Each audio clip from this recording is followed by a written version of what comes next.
to be married to Joseph, but before they came together, she was found to be with child through the Holy Spirit. Because Joseph, her husband, was a righteous man and did not want to expose her to public disgrace, he had in mind to put her aside very quietly. But after he had considered this, an angel of the Lord appeared to him in a dream and said, Joseph, son of David, do not be afraid to take Mary home as your wife. She is conceived through the Holy Spirit. She will give birth to a son, and you are to give him the name Jesus, because he will save people from their sins. And all this took place to fulfill what the Lord had said through the prophet, that the virgin will be with child and give birth to a son, and they will call him Emmanuel, God with us. When Joseph awoke, he did what the angel of the Lord had commanded and took Mary home as his wife.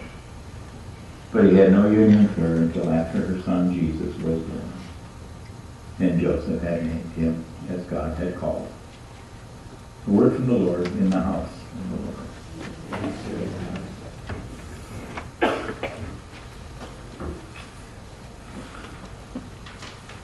It's a good thing I'm an old farm boy, because I got to walk through this stable. Joseph is the forgotten man in the outfit. He was doing what was right. He was going to be a nice guy, because he could have called out Mary and had her stoned in the square, because he had nothing to go on until the angel came to him and said, just you be nice now, because this is all for you.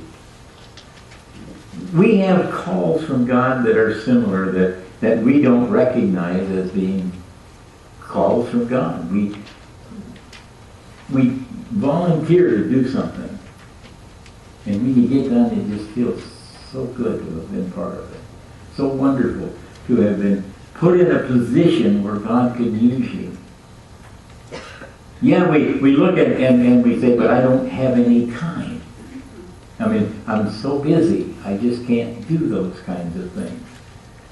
And yet when we squeeze another minute into our already full day, and it becomes a heartwarming experience for us, especially when we realize that we've touched someone else in doing it. I didn't deliver yesterday. I don't have any heartwarming stories from yesterday, except that we know that when we go out. I do have one story. I got a note back on a delivery that thanked all of you for what you do in this community. She didn't say, thank you for feeding me today, thank you for feeding my family. She said, thank you and their church members for all the things you do here. And she didn't have to. We're bringing her a box anyway. She didn't have to come up with that. So I hope everybody who delivered had a great experience. I hope everybody who delivered felt warm and comfortable and had that fuzzy feeling you're supposed to get around Christmas time. Joseph stepped into a situation where it didn't look like he was going to have very much of a warm and fuzzy feeling. He had a situation in his life he wasn't prepared for. Anybody else ever have a situation occur that you weren't prepared for? You know, we can all. He got written up in the book. We don't. He got written up in the book because it's an incident, or it's an increasingly important part of the message of Christmas, to realize God didn't just touch Mary. He touched Joseph. And in touching Joseph, he touched the community. And in touching a community, he is touching the world. And that's where we are. We're the fingers that stroke the world. We're the hands that reach out to the world. We're fortunate to be able to worship freely. We're fortunate to be comfortable. I think we're comfortable. I am. Okay. We have all of the things that we are blessed with.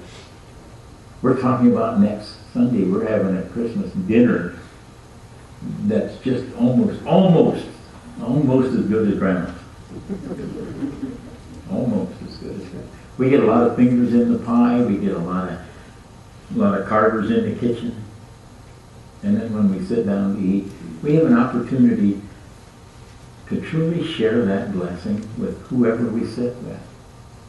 Because many of us come just two at a time or one at a time. And without the common table, without company, we would be alone. And that company we get from each other is simply an echo, a mirror image of the company that we have with God through all the things that we do. We celebrate the birth of Christ. We ought to celebrate the birth of Christ every Sunday. No? We ought to celebrate the birth of Christ every day, because it's every day that He has made available to us that wonder of wonders, the forgiveness that is inherent to our love for Him. Our forgiveness of those sins that we've committed. And He forgave them before we were born. He forgave them before we committed them. He forgave them knowing we would do it again and again. Because His love encompasses beyond our comprehension. The thing that's scary about teaching confirmation classes is the kids ask questions and they want answers. And they ask you questions for which there are no answers. And the problem we have, every one of us has, is wrapping our minds around the enormity of God, the omnipotence of God, the omnipresence of God, because we want to bring Him down to where we are. And instead He wants to lift us to meet Him at least halfway. And He wants to lift us all the time, just as the prophet said to the king, you know, God's going to do this whether you participate or not. God's going to do what God's going to do whether we participate or not. But when we participate, when we become one with Him, when we get both hands onto the mission that He calls for, we are truly, truly blessed. Over and over and over. So don't resist when He calls.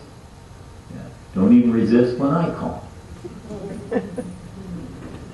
The opportunity to serve Christ is before us every day.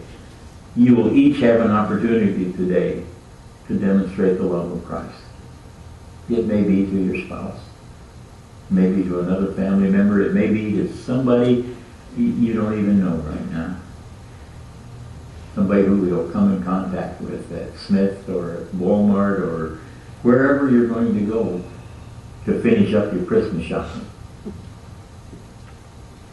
My size is 40 way too short.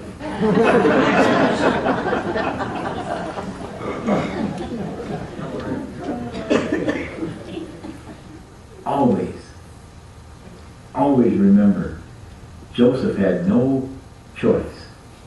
Yeah, he did.